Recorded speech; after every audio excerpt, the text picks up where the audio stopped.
Hello everyone and welcome to Beyond the Veil background information. We're doing a character profile and once again it's someone from one of the Viper Clan stories, except it's a bad guy this time. This one is from The Last Rattle, which should be coming out in June, so if you're on Patreon you're hearing this in May, and if you're on YouTube the book should be out by now. But so, as always with the character profiles, I'll give you a quote from one of the stories they're in, then I'll give you a little background information like why I needed this character to exist, and then I'll give you the profile. So let's get into it. We're talking about Athanasios Nycta. So, nice words, pretty speech, but you're lying. I know you're lying to protect them, and it still means your points are true, and I would gladly stop my tirade against all other vampires, but my concern is still focused on the Vipers and the Pipistrello. It's a quote from The Last Rattle.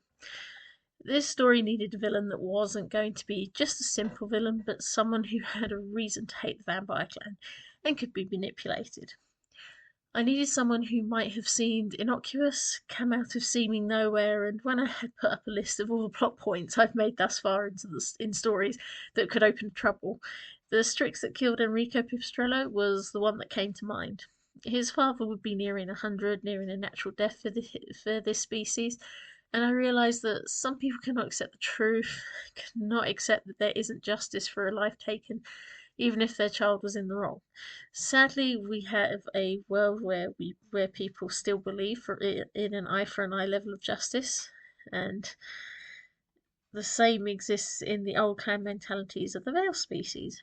So I knew it would have to fit in here when I'd forgot I'd linked Cassandra to this owl and had sort of initially had it as a potential niggle for her and Aurel being together. However, I realised that the still prevalent issue of the Pipistrello hating Tybalt would just be too obvious for a villain in the story, so why not choose someone who had a genuine reason? I stoked at the reason and then created someone who anyone could become and sometimes people at risk of becoming. So, name Athanasios Nycta, position father of the slain Strix, story featured in The Last Rattle, role antagonist, gender male, description.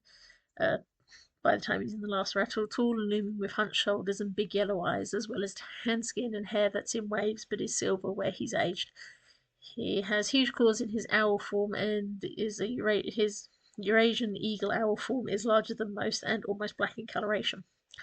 Realm, the Veil, abilities changes into an owl, Master the Almighty, personality stern and tough. He had initially been intending to lead the clan, but he gave in to his brother because he knew his temper was too sharp to be trusted. He took a grudge against vampires for always looking down on his kind, and his willingness to hurt them meant he was involved in things he should not be. He had no question of throwing bricks in windows and knocking down members of his own kind that dared to be friendly with vampires, but he was calmed down when he married and had children. Relations: brother to Gus Nycta, father of Castor Nycta, uncle of Cassandra, Nico, and Alexander Nycta. History. Raised in the Greek Parliament of Owls, Gus is his slightly older brother, but was not originally going to take over the clan. Their father felt that Athanasios was more mature in manner and the one that could understand what was needed. However, even Young's school education was still hard to get because of the vampires, and Athanasius was growing a hatred for them, which only grew when he saw his kind being attacked when hunting by some of the noble vampires. He began to take part in groups that caused trouble, vandalising and throwing bricks at the vampires, causing trouble where they could, and when he realised how aggressive he could be and how easily he followed others, he told his father that he could not get involved in the leadership, and so he made sure Gus was in charge. This was encouraged when Athanasius was still only 18 and his slightly younger girlfriend at the time was pregnant, meaning he had to have a quick marriage and soon had a son he adored and was eager to take care of. He and his wife raised their son well, but when he was a teenager, Athanasius' mate got sickly and it was thought to be caused by a vampire poisoning prey left out for the Strix to hunt as a seeming joke. Athanasius' hatred bubbled up again, along with his son joining him and learning that younger members of the Parliament were also trying to develop a new drug that the vampires were getting hooked onto. Athanasius and his son were soon involved, going to various places to distribute it, and his son thankfully got a spot near the elite Swiss Vampire Academy and was selling there. However, things took a bad turn just as Athanasius' wife got better. Their drug ring was rumbled, and for the production and sale and being attributed to causing 10 vampire deaths, Athanasius was given 50 years in jail. When he was locked away, the incident with his son and Tybalt took place, and Athanasius was furious. At first, he tried to think that it was because of his actions. He, he missed his brother's wedding, and even later on, he missed becoming an uncle because of the prison sentence.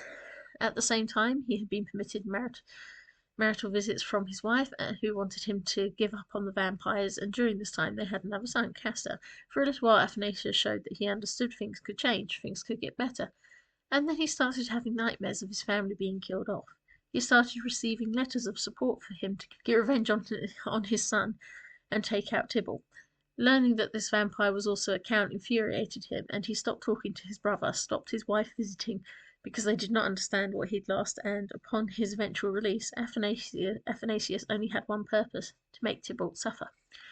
Final comments: it's interesting what happens in the end, and it might surprise you, but Athanasius only started to think of revenge when he got letters of support. You see that with some vigilantes and other people that should not be encouraged, and the problem is, just like Athanasius, you can't always tell if those are real or meant to make it worse. Thank you for listening.